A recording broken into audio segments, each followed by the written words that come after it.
Welcome to Void Histories, a place where the past is not hurried, but allowed to unfold gently, like candlelight flickering across forgotten pages. Here, history is more than numbers and dates. It is memory, it is wound, it is the echo of voices that still whisper across generations. Tonight we enter Japan and Korea, occupation and resistance, not simply a story of empire and conquest, but of sorrow carried in silence, of identity pressed down yet never erased, of people who endured the weight of another's shadow and still remembered who they were. As you listen, let the pace slow, let the story drift like a tide, steady and calm, for in the stillness, history becomes not a lecture, but a companion in the night. If you find comfort here, stay with us. There are many echoes yet to follow, many quiet truths waiting in the dark, and together we will walk through them slowly, softly, until the silence itself begins to speak. Japan in Korea, occupation and resistance. Korea's suffering under harsh Japanese colonial rule. There are stories that ask not to be rushed, but to be listened to in the silence of night. Stories that flow like a slow river, carrying memory, sorrow, and endurance across generations. The story of Korea before the shadow of empire is one such tale. Long before the occupation, Korea lived in a rhythm that belonged to itself. The peninsula, embraced by mountains and seas, breathed with its own quiet dignity. The mornings began with the soft calls of farmers in their fields, guiding oxen across rich soil that had nourished families for centuries. Villages hummed with daily life, children running barefoot through narrow paths, women tending fires that warmed both meals and hearts, elders sitting beneath ancient trees, passing down stories of dynasties, of kings and scholars, of poets whose verses captured the soul of the land. Confucian ideals, deeply rooted in Korean culture, guided not only the structure of governance but the flow of daily life. Respect for elders, devotion to family, and reverence for tradition gave balance to a people who measured their worth not in wealth, but in the continuity of memory. Temples rested quietly on mountain slopes, their bells echoing into valleys at dawn, reminding all who listened that life was both fleeting and sacred. Palaces in the cities, though worn by time, stood as symbols of a heritage shaped by centuries of resilience. It was not a life free of hardship. Korea knew famine and war in earlier times, the struggles of survival that all nations face. Yet, even in hardship, there was a sense of belonging. The land was theirs. The language spoken in every marketplace, in every lullaby, was their own. The rituals performed during harvests, the songs sung during festivals, the calligraphy written with careful hands, all of these were threads that wove the people together in unity. This was the Korea that breathed before the storm, a land of scholars and farmers, of poets and artisans, of families who carried dignity in their everyday lives.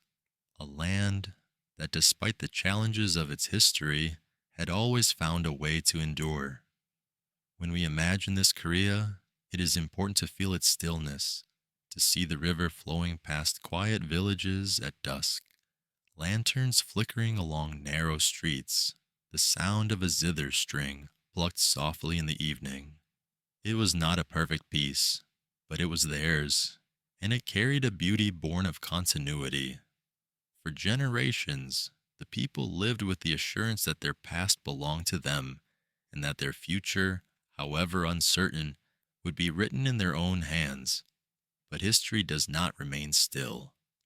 Across the sea, another nation was rising with ambition, modernizing rapidly, casting its gaze outward, hungering for influence and land.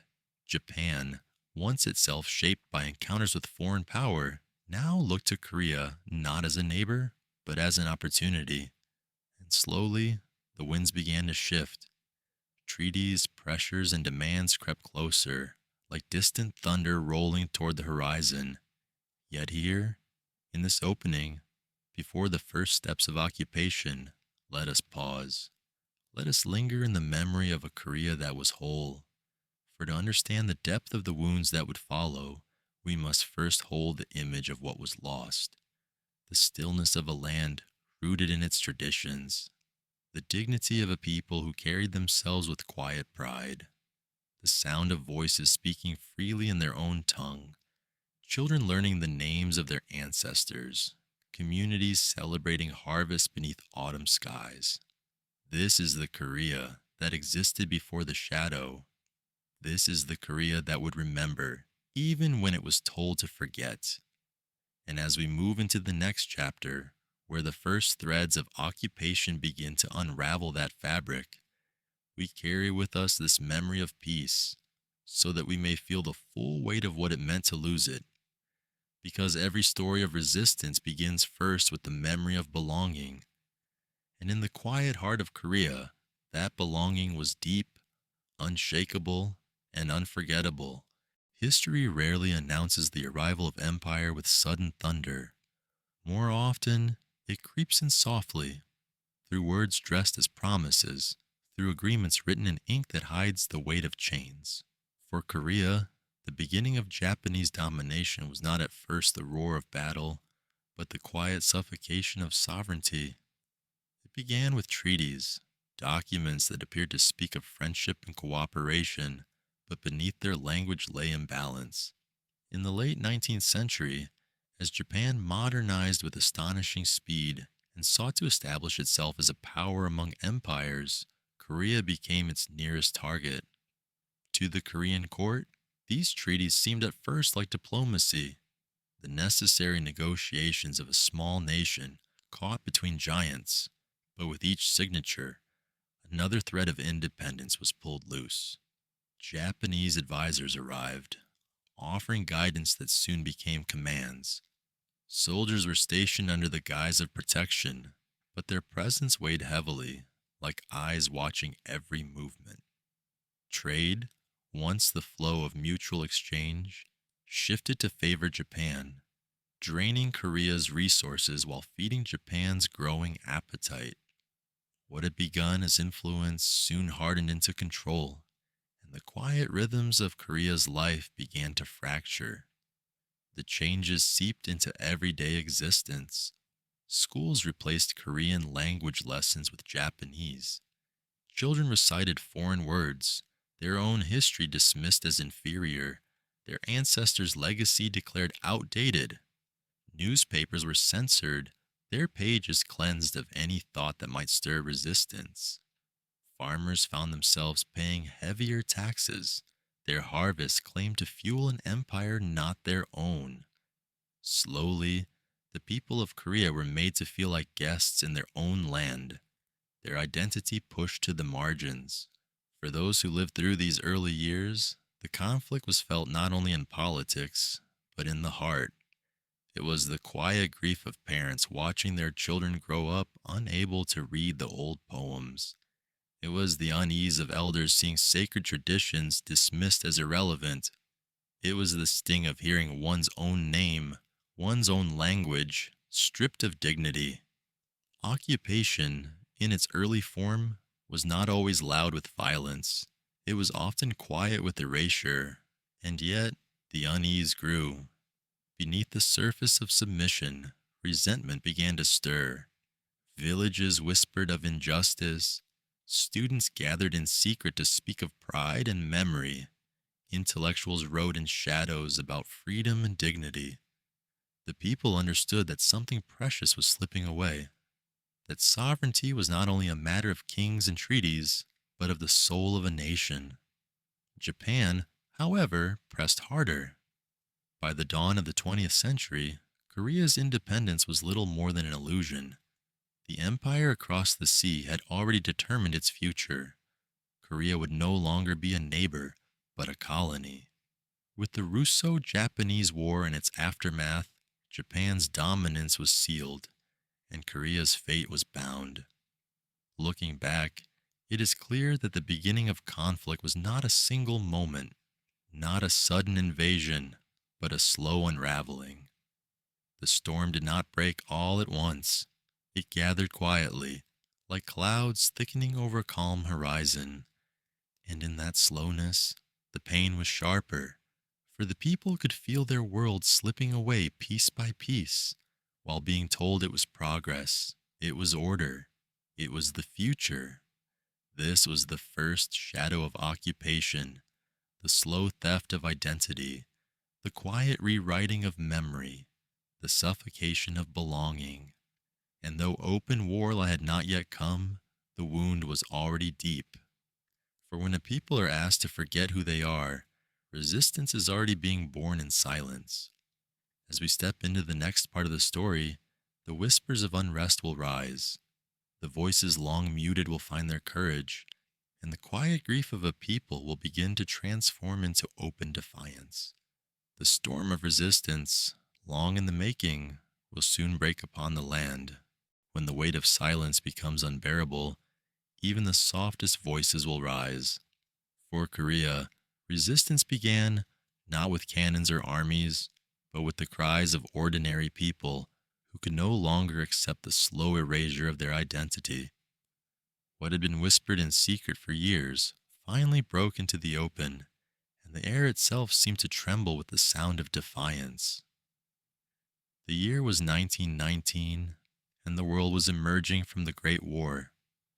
Across the globe, nations spoke of self-determination, of freedom, of peoples shaping their own destinies. These words reached Korea like sparks falling onto dry earth. On March 1st, students and leaders gathered to read aloud a Declaration of Independence. Simple words, spoken with courage, declaring that Korea belonged to Koreans. From Seoul to villages far beyond, the cry spread, Manse, long live Korean independence.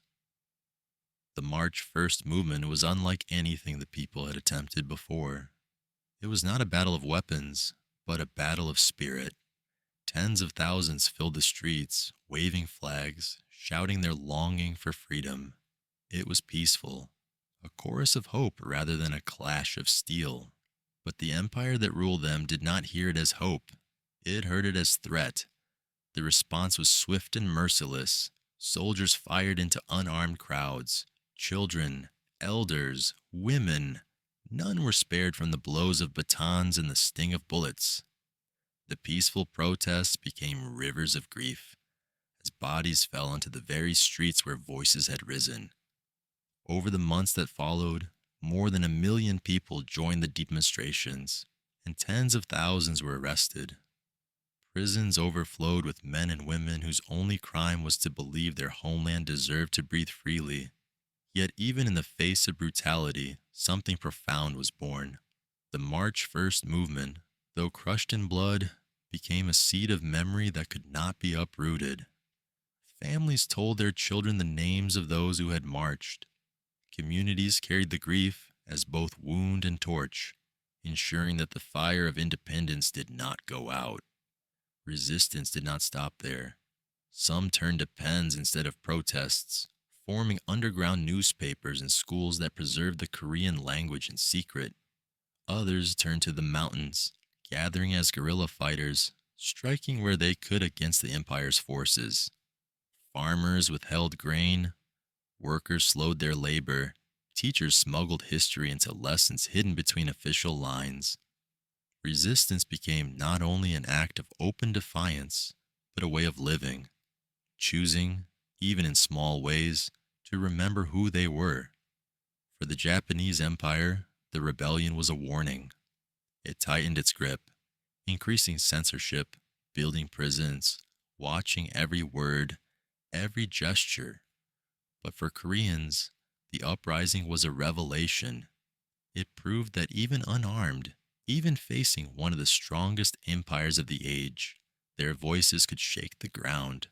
And though they paid in blood, they gained something that could not be taken. The certainty that Korea's spirit was not silent, not broken, not erased. In the stillness of nights after the protests, Families lit candles for the fallen. They whispered prayers for those imprisoned. And in that quiet morning, resistance lived on. Because resistance is not only the clash of armies, it is the refusal to forget. It is the decision to carry memory, even when forced to bow. The first uprisings did not bring freedom. Instead, they brought suffering, grief, and yet also clarity. The people knew the cost would be high, perhaps higher than they could imagine, but they also knew that to do nothing was to lose everything. And so, even in defeat, the will to resist was carved deeper into the heart of the nation. As we leave this chapter, we see Korea standing at the edge of two worlds, the world of enforced silence and the world of defiant memory. The voices of 1919 had been silenced by force, but their echoes lingered in every valley, every home, every heart, and those echoes would not fade. They would gather again, shaping the long, bitter struggle still to come. The March 1st movement had shown the world that Koreans long for freedom, but it also revealed the cruelty of empire. Japan, determined to hold its colony, responded to the uprisings not with mercy, but with a deeper tightening of control. What followed was not peace, but a prolonged struggle, one that stretched across decades, weaving resistance and repression into the very fabric of Korean life. In the years after 1919, resistance took many forms. Some fled to the mountains and became guerrilla fighters, their lives defined by secrecy and survival. They struck in sudden bursts, ambushing Japanese patrols, sabotaging supply lines, then vanished back into the forests and ridges that had long sheltered Korean hearts. Each act was small in scale, but together they whispered a truth, that the people had not surrendered. Others carried their resistance into classrooms and printing presses. Underground schools taught Korean history and language, hidden from the eyes of authorities. Secret newspapers circulated. Fragile pages passed hand to hand, carrying not only news, but hope. Intellectuals wrote essays that preserved memory. Poets composed verses that mourned and inspired. Artists painted symbols that spoke when words were forbidden. Resistance became culture, and culture became survival. Yet Japan's grip was relentless. The empire poured its weight into reshaping Korea, erasing not only the nation's independence, but its very identity. Names were changed to Japanese. Shinto shrines rose where local traditions once stood, forcing Koreans to bow to rituals that were not theirs. Rice and harvests were taken, shipped across the sea to feed Japan's growing wars. Families who had lived on the same land for generations watched their fields stripped bare, their stomachs empty while ships carried abundance away. And then came an even darker chapter. As Japan expanded its empire into China and beyond, Korea became a reservoir of labor and bodies. Young men were conscripted into factories and battlefields, ordered to fight wars that were never theirs. Young women were torn from their homes, forced into the unspeakable role of comfort women, their humanity stolen, their dignity denied. These wounds ran deep, carving scars that generations would inherit. For the ordinary Korean, life became a daily negotiation with despair. Hunger pressed into homes. Fathers disappeared into military drafts. Daughters returned broken from places no words could describe. Villages lived in fear of raids, of sudden punishments, of arbitrary commands from officials who saw them not as people, but as subjects to be controlled. The suffering was not a single event, but a constant presence, a shadow that darkened every moment of life. And yet, even here, resistance endured. In the mountains, guerrillas continued their struggle, poorly armed but unyielding. Abroad, exiled leaders lobbied for recognition, insisting to the world that Korea was not silent. In hidden corners, families taught their children the forbidden language, sang the old songs in hushed voices, told the stories of kings and poets so that memory would not be erased. Each act, no matter how small, was a refusal to let the empire write the final word on who they were. But the bitterness of reality weighed heavily. Decade after decade, treaties signed between great powers never spoke of Korea's freedom.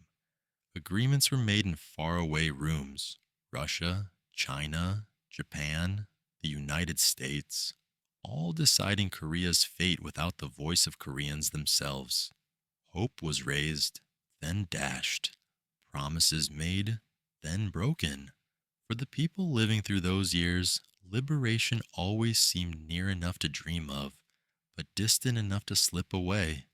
This was the cruel rhythm of prolonged struggle.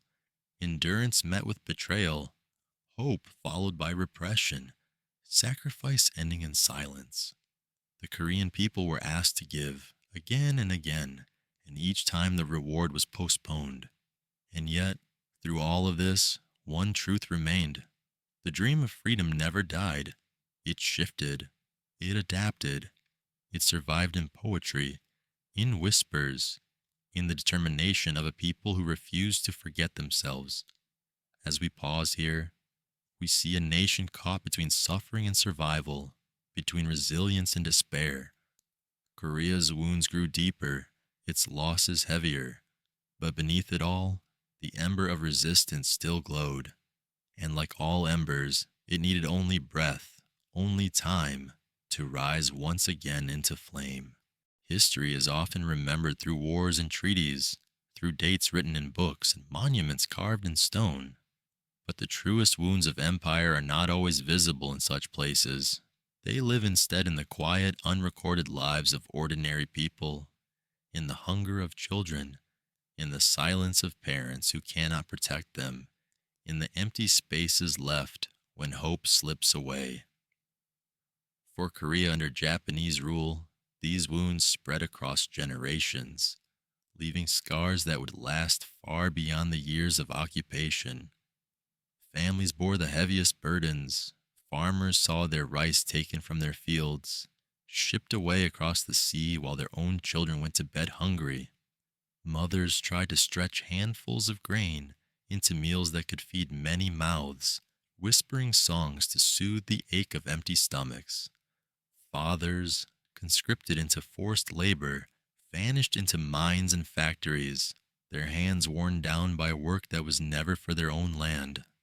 Some returned broken, others never came home at all. For young women, the suffering was unbearable.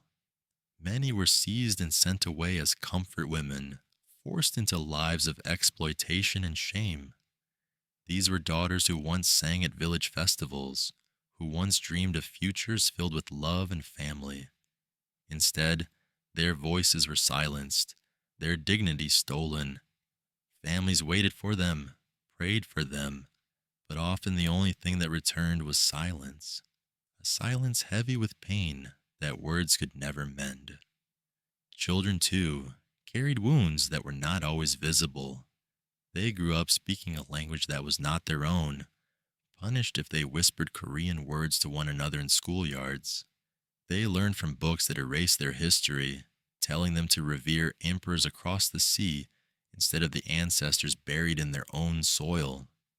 They grew up caught between two worlds, born of Korea, but taught to forget it. And in that forgetting, an entire generation was made to feel like strangers in their own homeland. These were the lost generations, children who never learned the songs of their ancestors, women who carried pain too heavy to speak aloud, men whose labor built cities and armies for another nation while their own homes crumbled in poverty.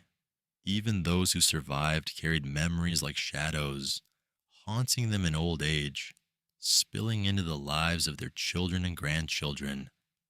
The social fabric of Korea was torn apart. Communities once bound by tradition and celebration now gathered mostly to grieve. Festivals faded, replaced by silence. Laughter grew rarer. The people endured, but endurance itself became heavy, like a stone passed from hands to hand across decades.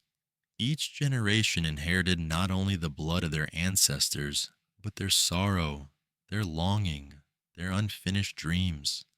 And yet, within these wounds lived resilience. Families found ways to preserve dignity in small acts. A mother secretly teaching her child an old poem, a grandfather whispering history by the fire so the young would not forget, a village quietly gathering to celebrate a harvest, even if most of the grain had been taken.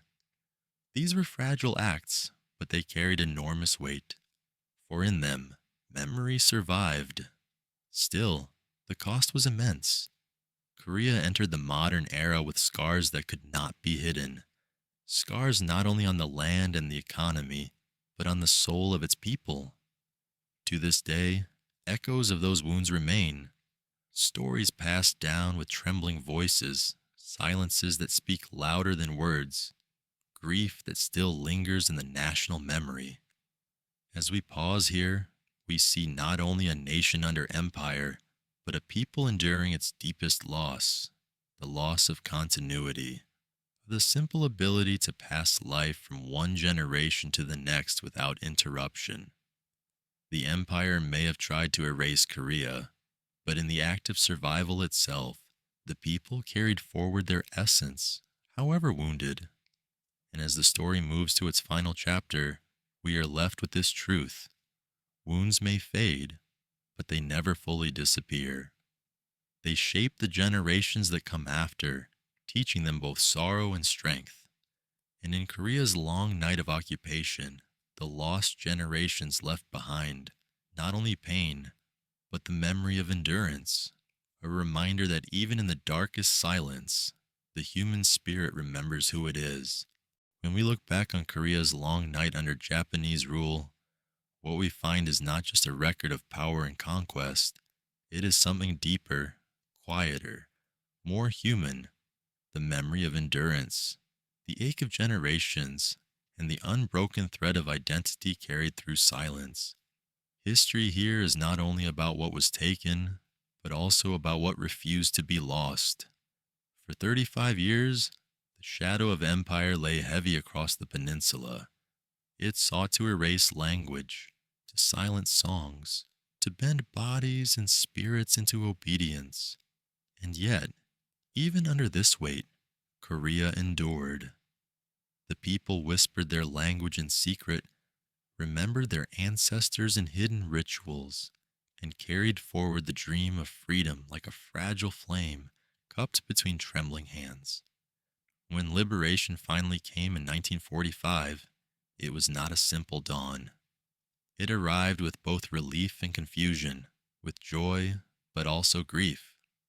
Families reunited with tears, but also with absences that could never be filled. The generations scarred by occupation stepped into freedom, carrying memories that could not easily be laid down. The old wounds remained, and in many ways, they still remain, echoing through time. What this history leaves us with is not only sorrow, but reflection. It reminds us that empire, no matter how powerful, cannot fully silence the essence of a people. It may wound, it may scar, but it cannot erase memory completely. Korea's story tells us that identity is not written solely in the structures of government or the treaties of the powerful. It is written in the hearts of ordinary people, in the way they speak, the way they remember, the way they endure. There is something deeply meditative in this truth. When we listen closely, history becomes less like a list of events and more like a river of voices. We hear the mothers who sang to their children in secret, the students who whispered forbidden poems, the fathers who dreamed of fields they would never see again.